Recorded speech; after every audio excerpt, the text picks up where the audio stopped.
give the stage to Professor Tatsuo Matsuda. He will talk to us about design through the interpretation of region and tradition, chairs, automobiles, architecture, and fashion. Stage is yours.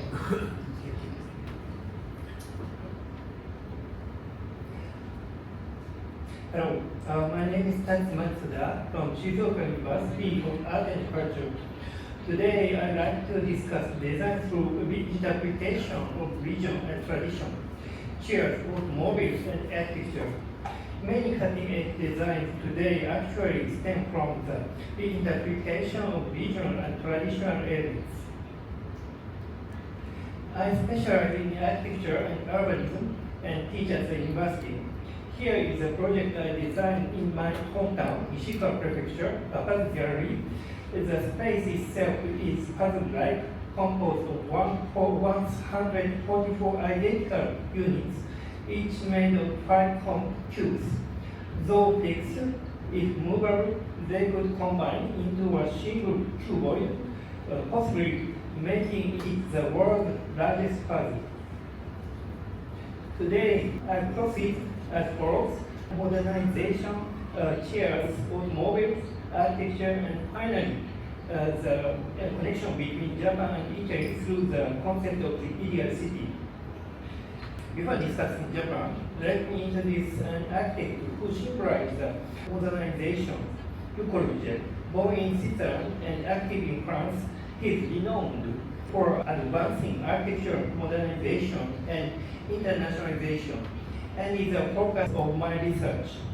While he is seen as separating architecture from tradition, Le Corbusier was deeply influenced by regions and traditions, such as Acropolis in Athens, Fiat Factory in Turin, Mediterranean climates, Algerian villages, and Brazilian favelas. Ultimately, creating architecture rooted in local context. The Longchamp Chapel in France, a masterpiece of modern architecture, is said to draw inspiration from Algerian mosque. Similarly, the Unité d'Habitation in Marseille traces its origins to Florence monasteries. Thus, Le Corbusier embodied both internationalism and regionalism, demonstrating that tradition and modernization can coexist. Next, I'd like to introduce designer Sori Yanagi and his iconic butterfly tool.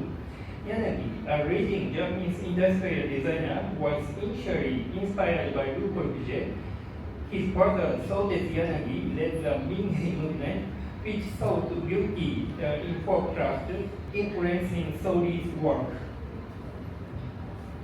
The butterfly tool, introduced in 1956, uses three-dimensionally modeled plywood joined with brass fittings, simple yet complex in its curves, rational yet uniquely beautiful. It bridges folk craft and industrialization. It won the gold medal at the 1957 Milan Triennale.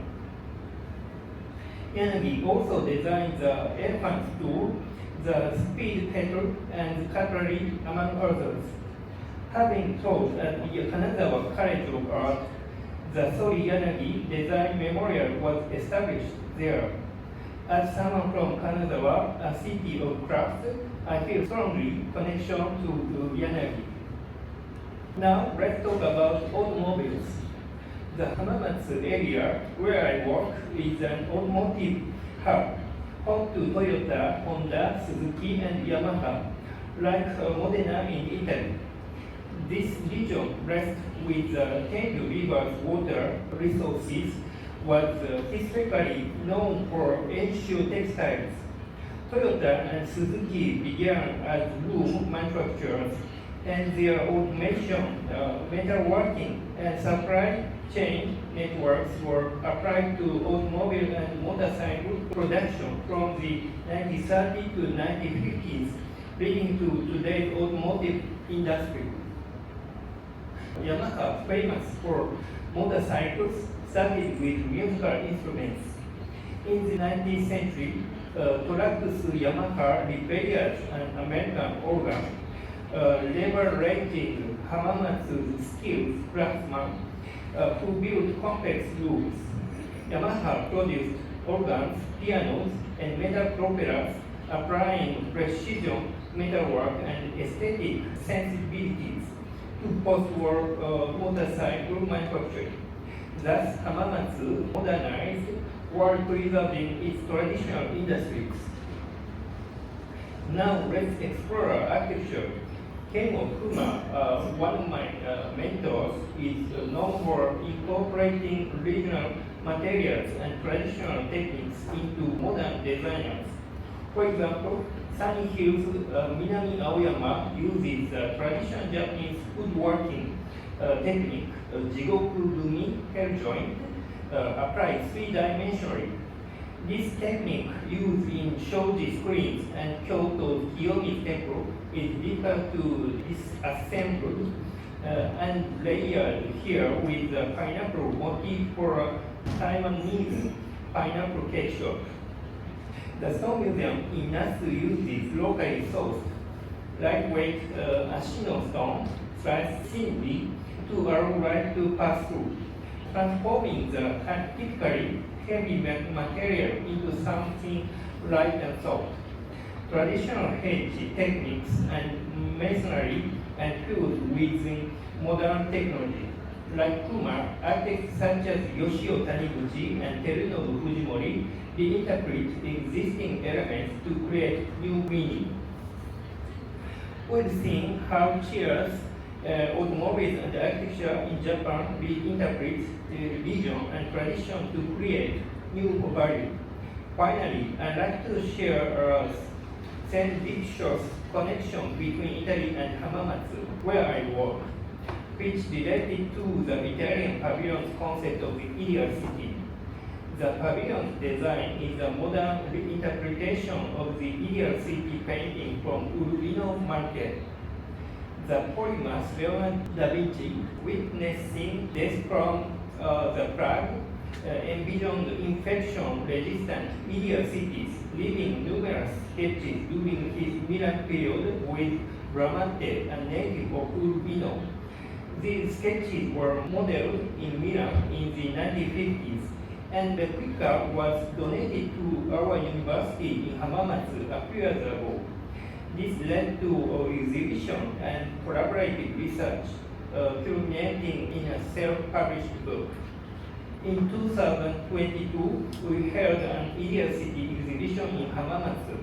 Amid the COVID-19 pandemic, the question of how cities respond to infectious diseases remained relevant, as it was 500 years ago.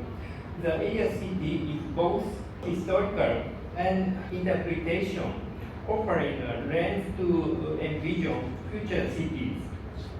Over 20 years ago, I visited Paramanova, the only realized ideal city, and was struck by its diagonal form, feeling both history and the future. I hope to visit to see Urbino's ideal city someday. In summary, the interpretation really drives a new design. I'm delighted by this unexpected connection with the Italian pavilion and market. Sorry, this is the last one. And this is a movie that I produced. And this is one of the contents of the exhibition.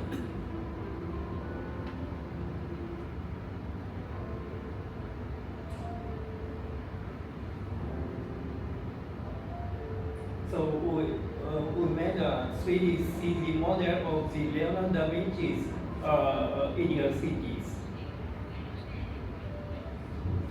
Okay, thank you for your attention.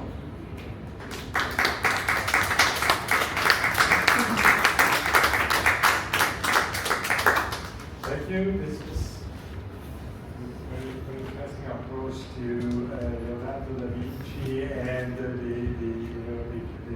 architecture of the Renaissance. I think you should definitely come to Urbino and visit and see with your eyes.